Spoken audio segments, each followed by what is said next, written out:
This week we're going to start reading Stuart Little. Stuart Little is a great book. It is by E.B. White. Stuart Little Chapter 1, In the Drain. When Mrs. Frederick C. Little's second son arrived, everybody noticed that he was not much bigger than a mouse.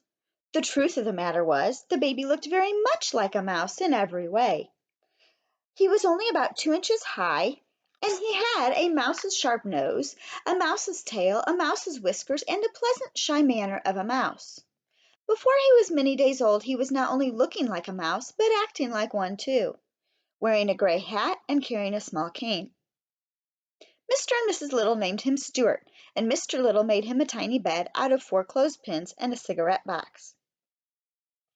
Unlike most babies, Stuart could walk as soon as he was born. When he was a week old, he could climb lamps by shinnying up the cord. Mrs. Little saw right away that the infant clothes she had provided were unsuitable, and so she set to work and made him a fine little blue worsted suit with patch pockets in which he could keep his handkerchief, his money, and his keys.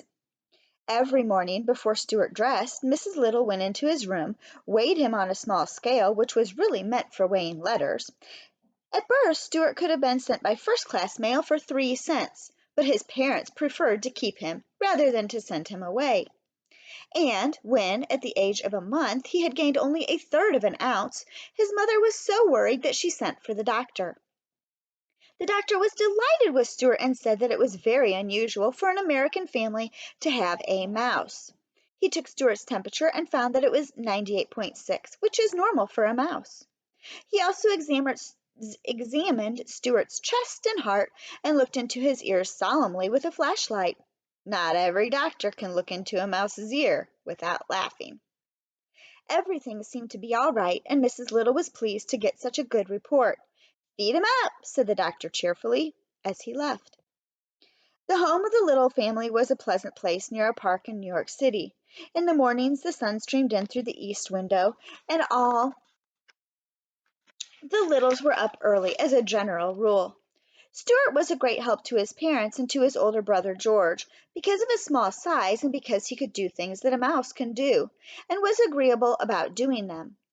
One day, when Mrs. Little was washing out the bathtub after Mr. Little had taken a bath, she lost a ring off her finger and was horrified to discover that it had fallen down the drain. "What had I better do?" she cried, trying to keep the tears back.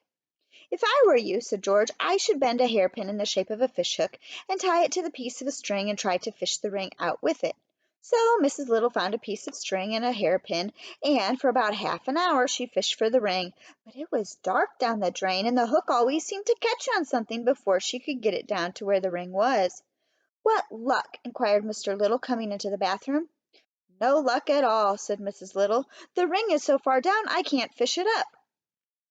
"Why don't we send Stuart down after it?" suggested Mr. Little. "How about it, Stuart? Would you like to try?" "Yes, I would," Stuart replied, "but I think I'd better get into my old pants. I imagine it's wet down there." "It's all of that," said George, who was a trifle annoyed that his hook idea hadn't worked. There he is, getting in his hook idea and getting ready to send Stuart down. Stuart slipped on his old pants and prepared to go down the drain after the ring. He decided to carry the string along with him, leaving one end in charge of his father. "When I jerk 3 times on the string, pull me up," he said. And while Mr. Little knelt in the tub, Stuart slid easily down the drain and was lost to view. In a minute or so there came 3 quick jerks on the string, and Mr. Little carefully hauled it up. There at the end was Stuart, with the ring safely around his neck. "Oh, my brave little son!" said Mrs. Little proudly, as she kissed Stuart and thanked him. "How was it down there?" asked Mr. Little, who was always curious to know about places he had never been to.